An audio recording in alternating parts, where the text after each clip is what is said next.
Olá, pessoal, bom dia a todos vocês. Nós estamos aqui dando início a mais uma atividade de revisão.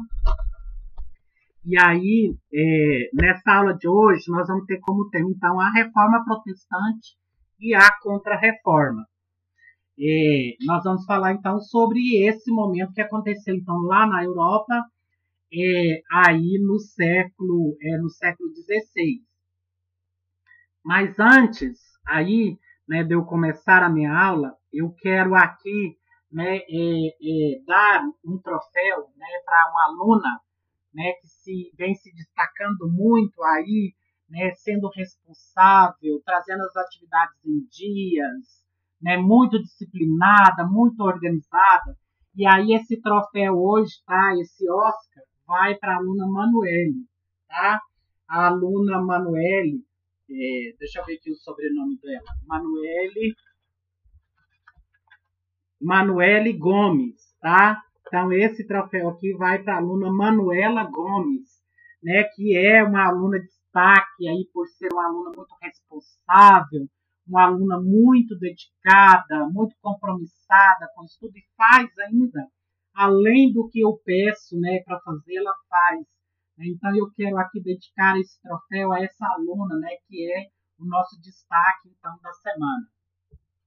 E aí, então, continuando a nossa aula, nós vamos, então, hoje conhecer aí o que foi, né, a Reforma Protestante, né, que foi aí, na verdade, um rompimento, né, da Igreja Católica e a fundação de novas religiões. A reforma religiosa, gente, ela foi, então, um movimento aqui, né, que dividiu os cristãos aqui do Ocidente durante o século XVI.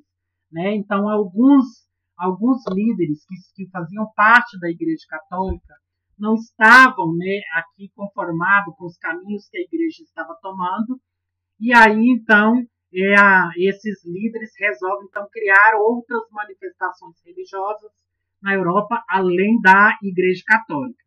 Esses revoltosos, esses líderes que fizeram parte desse movimento aí da reforma religiosa, são chamados de protestantes, aos quais aí não mais surgiram o comando e a orientação do Papa de Roma. Né? Então, através disso, nós tivemos, então, aí esse momento, então, chamado de reforma protestante.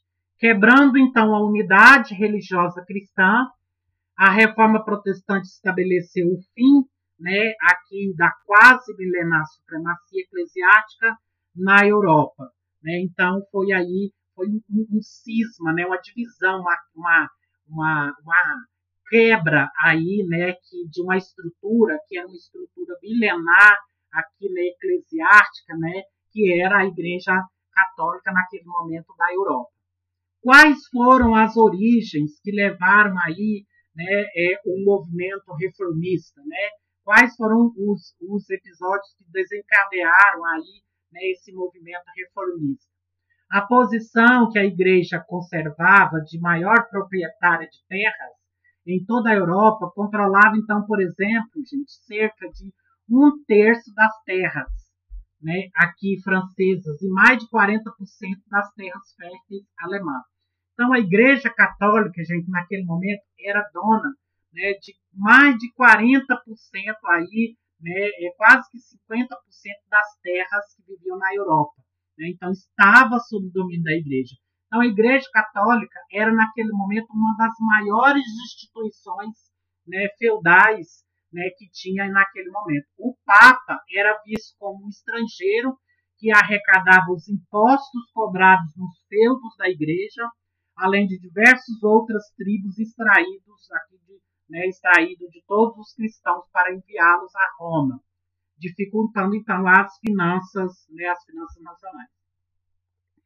Os reis, fortalecidos aqui com o desenvolvimento dos estados nacionais, opunham-se a tal situação, favorecendo atitudes contrárias à Igreja aqui, né, e seus eclesiásticos. Os eclesiásticos, gente, eram aí os líderes, né, os líderes da Igreja Católica, né, que tinha aí como, né, que eram chefes da Igreja Católica. A Igreja Católica, gente, ela vivia uma vida desregrada, ela vivia uma vida imoral muito grande, né? Porque ela vivia na luxúria, ela vivia aqui nas festas, tudo bancado com o dízimo pagado aqui pelos fiéis católicos. Então, gente, os padres, né, levavam uma vida muito luxuosa, né? Aqui levavam a vida de usura, né? Aqui, porque eles vendiam objetos dizendo que eram objetos sagrados, eles vendiam cargos, né, dentro da igreja, levando então os sacerdotes, os bispos, os arcebispos e até papas a exercerem aí seus cargos, né, pela ambição do título e da posição, estimulando o mau comportamento, né, aí dos clérigos e o decreto aí entre os fiéis. O desregramento, então, moral que predominava na hierarquia eclesiástica, como a prática constante à venda de cargos eclesiásticos, levando, então, sacerdotes, bispos, arcebispos e até papas a exercer seus cargos pela ambição do título e da posição, estimulando o mau comportamento dos clérigos e o descrédito entre os fiéis.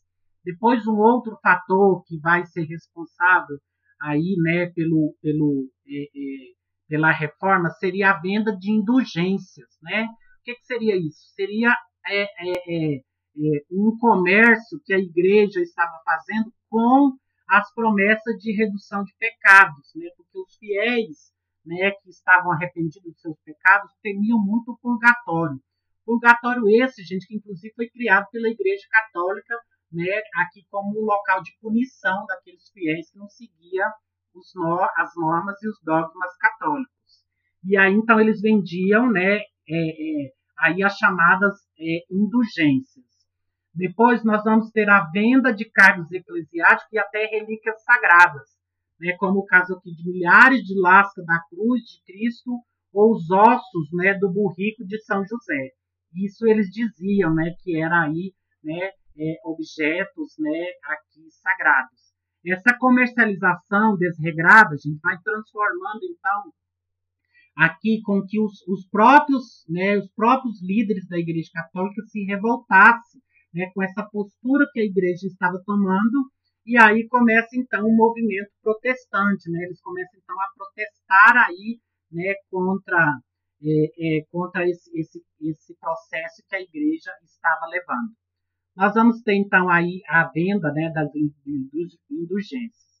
Um dos precursores, um dos responsáveis, né, para dar início ao movimento de reforma protestante foi, então, John Wycliffe, né, que era professor da Universidade de Oxford, condenava a venda de indulgências e defendia aqui a formação de uma igreja nacional. Então, John Wycliffe foi um dos primeiros aqui líderes protestantes, né, a questionar e a criticar a Igreja Católica. Essas propostas foram retomadas pelo professor da Universidade de Praga, chamado então de John Hus. Né? Aqui, tanto Wycliffe quanto Hus foram perseguidos e excomungados pela Igreja Católica Romana. Suas ideias, gente, porém, foram assimiladas por muitos cristãos, né, que passaram a contestar enfaticamente aqui a autoridade, né, do Papa. Né? Então, tudo isso foram, né, posturas, né, que aqui os fiéis foram tomando, né, aqui, né, de descontentamento, né, com a Igreja Católica. O reformismo de Lutero na Alemanha. Então, um dos primeiros aqui, né, um dos grandes responsáveis, né, aqui foi o alemão, né, monge professor em 1517, professor da Universidade de Wittenberg, Martim Lutero, rebelou-se contra o vendedor de indulgências João Tetzel, dominicano, a serviço do Papa Leão X, que recolhia recursos para a construção da Basílica de São Pedro. Lutero, revoltado com a desmoralização da igreja, fixou na porta da sua igreja as 95 teses, né, em que criticava ferozmente a igreja, né, a igreja papal. Em 1520, o Leão X ordenou a sua retratação sob pena de ser considerado um herege. Lutero queimou em praça pública a ordem papal, sendo excomungado em 1521. Depois nós vamos ter, então, aqui, né, o Lutero afixando as 95 teses na Catedral de Wittenberg. Acredita-se que foi por causa dessas 95 teses que ele foi expulso, né, foi excomungado da Igreja Católica. As ideias luteranas, então, rapidamente se espalhou pela Alemanha, e aí, gente, essas ideias do Martim Lutero, né, foi muito bem aceita, porque grande parte da Alemanha já estava descontente com a Igreja Católica, né, já não estava mais conseguindo aqui, né, suportar e aí, né, os caminhos, né, aqui que a Igreja estava tomando. Nobres e camponeses apoiaram Lutero. Os nobres ambicionando apoderarem-se das terras da Igreja para ampliar seus poderes, apoiados com a decadência feudal, os camponeses desejando escapar da situação da miséria em que viviam. Parte desses camponeses, desconhecidos por anabatistas e comandados por um servidor de Lutero chamado de Thomas Mutzer, reivindicava a divisão das terras da Igreja aqui, né, entre os mais pobres. Lutero acusou-os de radicais e apoiou violenta repressão da nobreza sobre eles, resultando na morte de mais de 100 mil camponeses. O imperador alemão, Carlos V, inquieto aqui com a evolução reformista, apoiou o Papa, pois julgava o luteranismo um fortalecedor dos nobres. Depois de muitos confrontos entre as tropas imperiais e luteranas alemães, liderados pela nobreza, Carlos V convocou uma dieta, né, aqui uma assembleia, realizada em Spira, em 1529. Nela, o imperador tentou fazer valer sua autoridade e determinou a submissão dos luteranos. Os partidários de Lutero, contudo, protestaram contra a decisão imperial, passando a participar, então, das chamadas movimentos protestantes, né?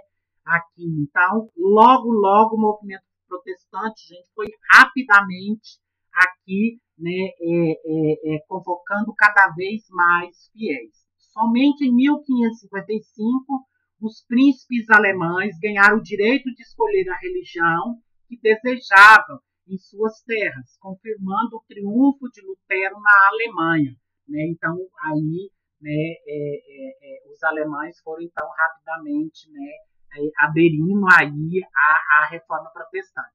Essa decisão foi alcançada graças a um acordo assinado entre o imperador católico e os nobres protestantes, foi chamado então de Paz de Augsburgo.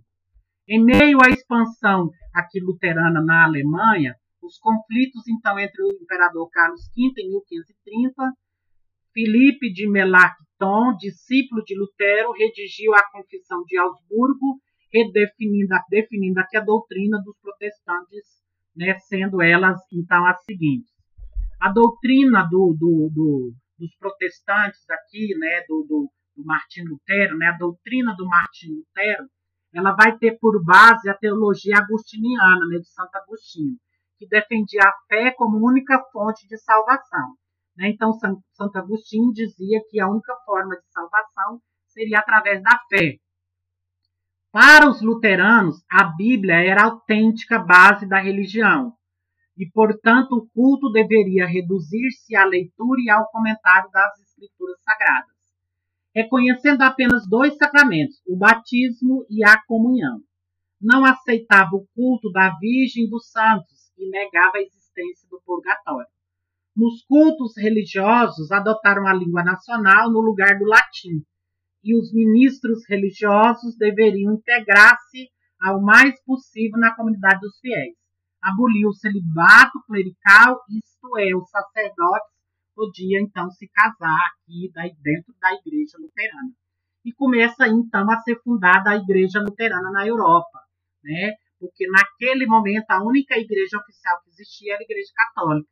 E aqui então passa a surgir então novos movimentos religiosos e novas igrejas, né, aqui chamada então de igrejas protestantes, que tem esse nome porque começaram a protestar aqui contra a Igreja Católica.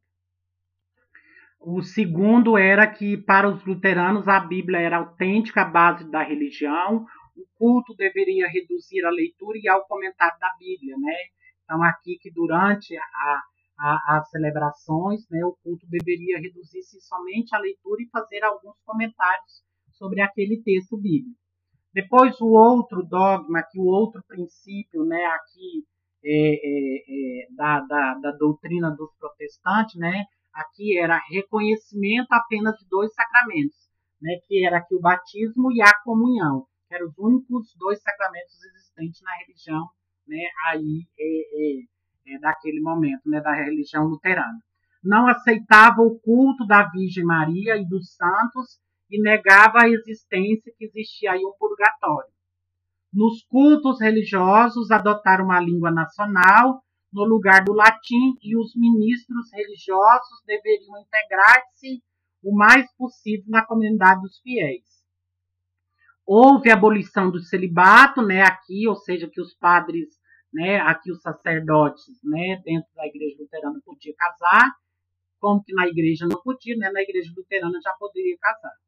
Depois nós vamos ter o segundo importante protestante aqui, que é o Calvino, né, aqui que é responsável da religião, né, do calvinismo, né, então João Calvino. Então Martim Lutero criou a igreja luterana, o João Calvino criou a igreja calvinista, né, então nós vamos conhecer agora um pouquinho sobre, né, o João Calvino.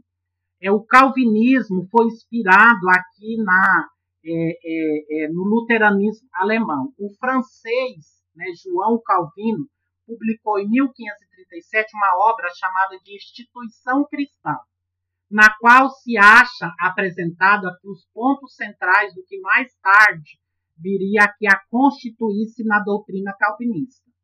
Suas pregações obtiveram rápido sucesso em Genebra, Suíça, onde conquistou a posição de chefe político e religioso, governando Genebra como senhor absoluto e de forma intransigente. Calvino criou o consistório, né, que é o órgão que controlava a política, a economia e os costumes, né, dos seus cidadãos. O culto e as práticas religiosas estabelecidas pelos calvinistas eram simples, resumindo-se apenas no comentário da Bíblia, preces e cantos, né?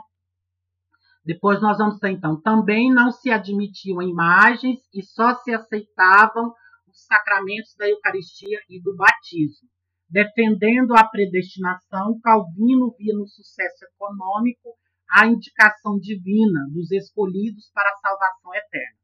Para ele, gente, a miséria era a fonte de todos os males e pecados, reconhecendo e exaltando o lucro e o trabalho.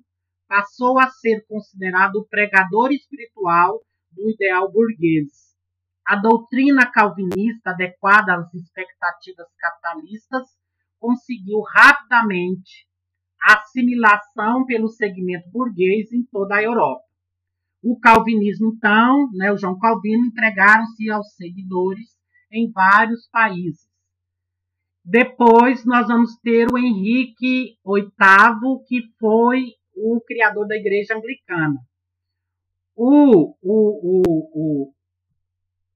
Martim Lutero, o Henrique VIII, né, aqui que foi responsável, o criador da Igreja Anglicana, ele era líder aqui da Reforma Protestante na Inglaterra. Foi o próprio rei Henrique VIII que criou a Igreja Anglicana, desejando se apoderar-se das terras da Igreja Inglesa, retirando assim a base de seu poder temporal. O monarca inglês rompeu então com o Papa, porque também ele tinha um interesse econômico aqui, né, por trás, né, aqui dessa desligamento com a Igreja Católica. O pretexto usado para isso foi o fato de o rei precisar casar-se novamente, pois do casamento com a Catarina de Aragão não tiveram filhos para sucedê-lo no trono. e aí então ele casa com a Ana Bolenha. Né? Ele queria divorciar da Catarina Aragão, né, e casar com a Ana Bolenha, que vocês podem ver aqui, ó, né, na foto anterior, né? E a Igreja Católica então não queria dar o divórcio para ele. Então ele resolveu então, já que a Europa estava passando por um momento de mudança, né, de protestos aqui contra a Igreja Católica, ele resolve então romper com a Igreja Católica e fundar aqui, né, uma nova religião. Isso não podia ser autorizado pela Igreja, que defendia a ideia de que o casamento era indissolúvel, né, aqui que era o sacramento do matrimônio. Então, gente, diante dessa situação, o Henrique, então, VIII, ele proclama aqui por meio do ato de supremacia, em 1534, chefe da Igreja Anglicana, suprimindo, então, todos os mosteiros católicos que existiam, né, lá na Alemanha e confiscando todos os bens eclesiásticos que foi, né, incorporado aqui ao Estado. Bens eclesiásticos seriam os bens de todos os padres, né, e bispos. Muito parecia com a Igreja Católica em sua estrutura eclesiástica e no cerimonial a igreja chamada de anglicana só se consolidaria durante o reinado de Elizabeth I. Em 1563 organizou-se a Lei dos 39 artigos, a verdadeira carta do anglicanismo, incorporando muitos princípios aqui da doutrina calvinista. Então, gente, na medida que foi havendo novas religiões, né, aqui, uma foi aproveitando aqui os dogmas da outra, né, aqui.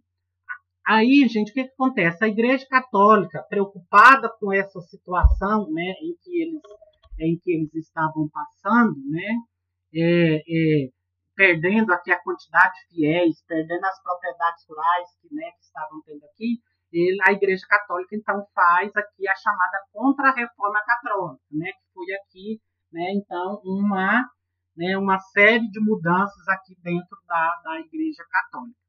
A Contra-Reforma ou a Reforma Católica. A expansão do protestantismo abalou seriamente a tradicional hegemonia religiosa de Roma sobre o continente europeu.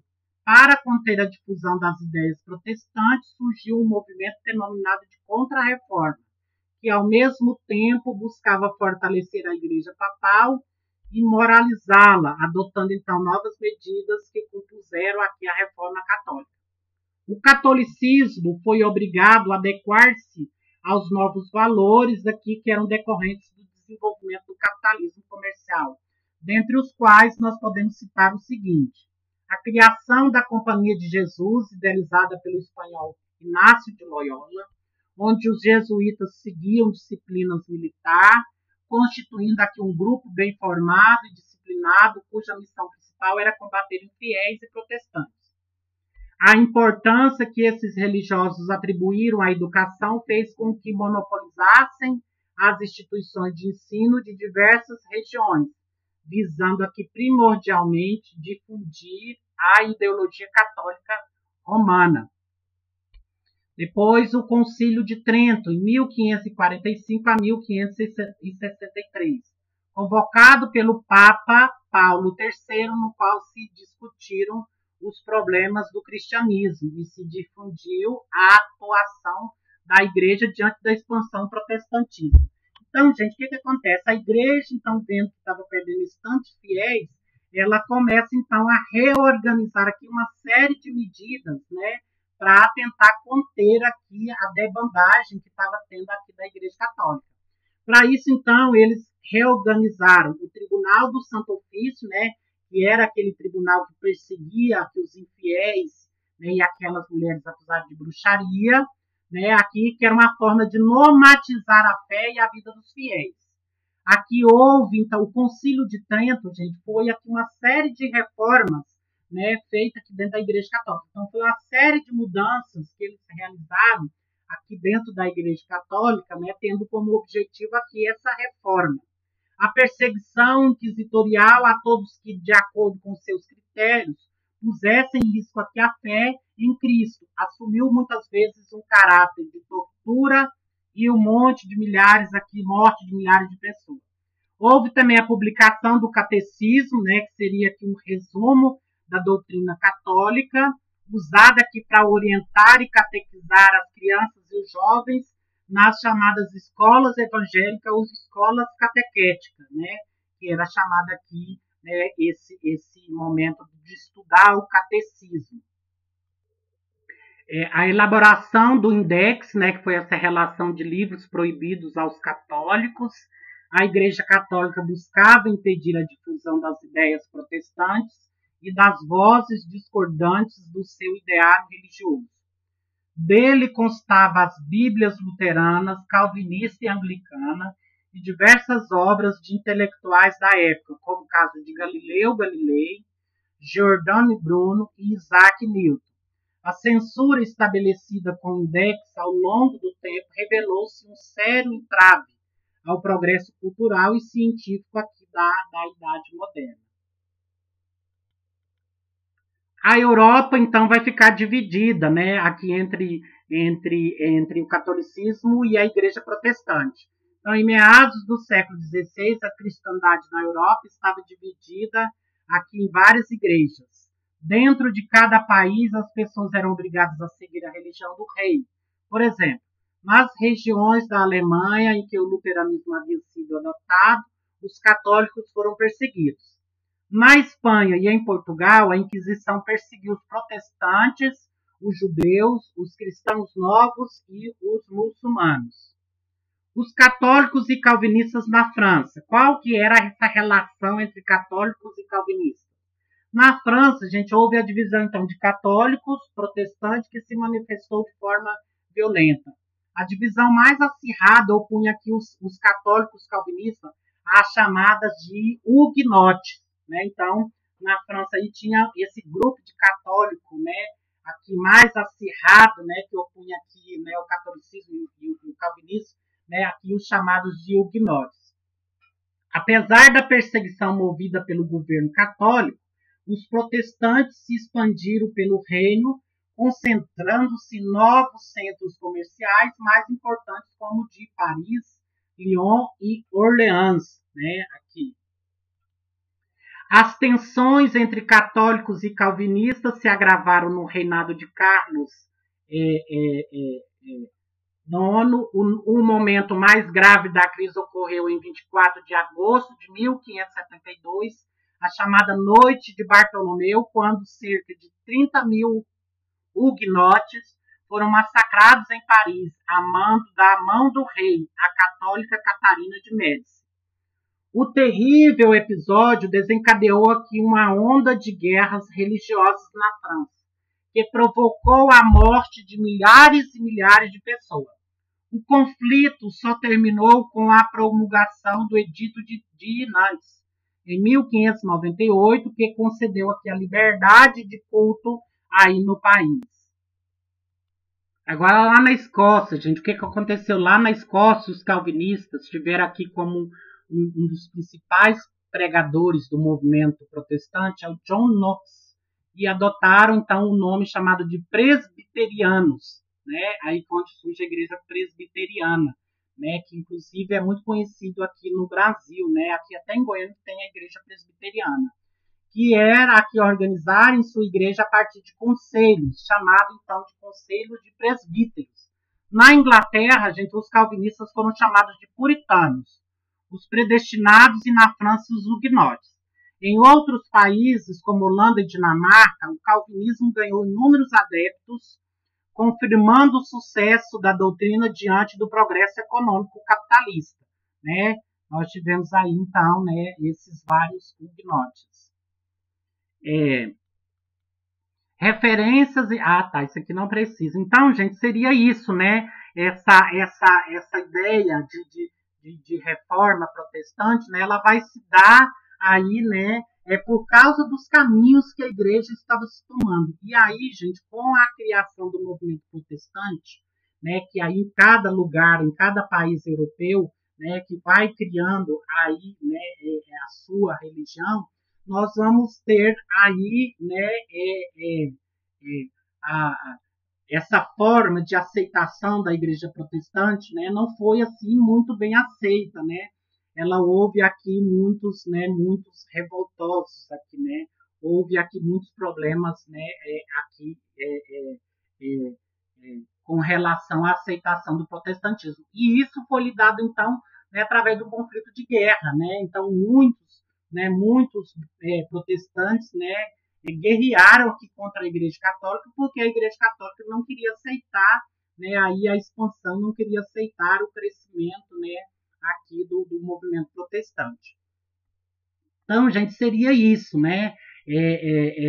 O que desencadeou aí, né, a reforma protestante foi essa insatisfação, né, que os próprios líderes que viviam dentro da Igreja Católica não suportavam mais os caminhos, né, que estavam aí, que eles estavam seguindo, né? E aí a Igreja Católica, né, como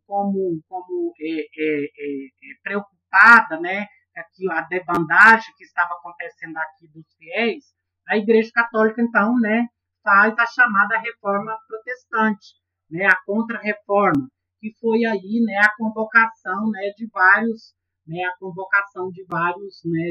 outros, de vários líderes da Igreja Católica, para que houvesse, então, naquele momento ali, né, uma série de mudanças, né, foi convocado ali, né, para pleitear aqui uma série de mudanças dentro da Igreja, da Igreja Católica. Uma foi aqui, né, os padres, a formação dos padres agora seria dentro de um seminário. Houve aí, né, a retomada da Inquisição, né, que era esse tribunal que perseguia, né, todos aqueles, né, contra a Igreja Católica. Nós vamos ter aí um index, né, que seria aí essa lista de livros proibidos, né, pela Igreja Católica. E aí, então, nós vamos ter essa série de problemas aí dentro da Igreja Católica. Então, gente, eu termino aqui deixando para vocês um grande abraço, fiquem com Deus e até a próxima videoaula.